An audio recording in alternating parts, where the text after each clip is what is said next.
Okay, the next exercise we'll be working on is doing a squat while visualizing the movement of your sacrum. By visualizing the movement of your sacrum, you're targeting the effectiveness of that, which ultimately will lead to you aligning your spine and your legs. Okay, but before we start talking about the visualization aspect of this, we're going to focus on how to do a squat properly. A lot of people don't actually know how to do that. Okay, Christy here will be helping to demonstrate.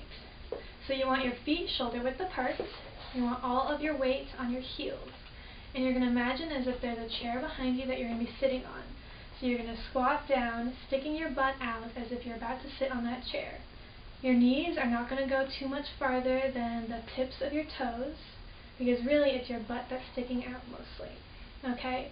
Now, most people, the common mistake they do is they lead with their knees. Now, Christy is going to demonstrate what this looks like. Okay, so you can see that her knees come out really far, way past her toes, and she's putting all of her weight on her toes, and her pelvis is not moving at all. Okay, so again, notice the difference between this, and now do it correctly. Perfect. Okay, so that is how you do a squat correctly. Okay, so this here is the front of your hips. We're going to turn it around.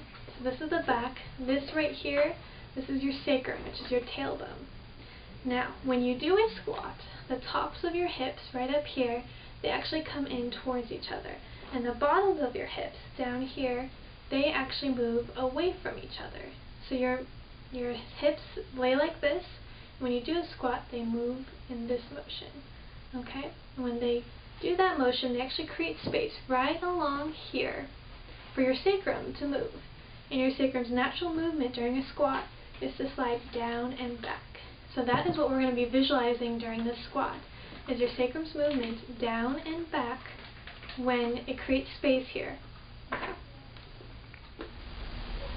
Okay, now that you know how to do a proper squat and what you're supposed to be visualizing about the sacrum's movement, we are going to combine the two. So Christy here is going to demonstrate. While you do your squat, you are going to be visualizing the movement of your sacrum. What helps is if you place your hand out in front of you and mimic the movement of your sacrum while you're visualizing it, that helps remind you. So she is mimicking the movement of her sacrum, sliding down and back while she does her squats. Okay? Perfect. She's focusing on that. You can tell she's watching her hand and she's thinking about the movement, and that will help increase the effectiveness of that.